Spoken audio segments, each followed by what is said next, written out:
Hello! This short video will show you how to install the package TeachHist.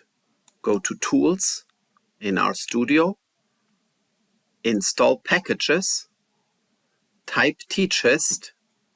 You will see it auto-completes.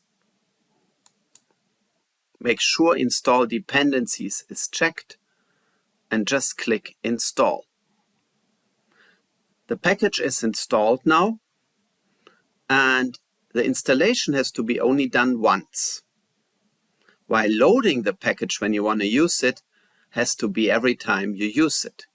You load it by library, TeachHist. That loads the package. Execute the line, and you can see it works. TeachHist counts, produces the default histogram. That's it. At the end of this video, you'll find a link how you can use TeachHist. Thank you.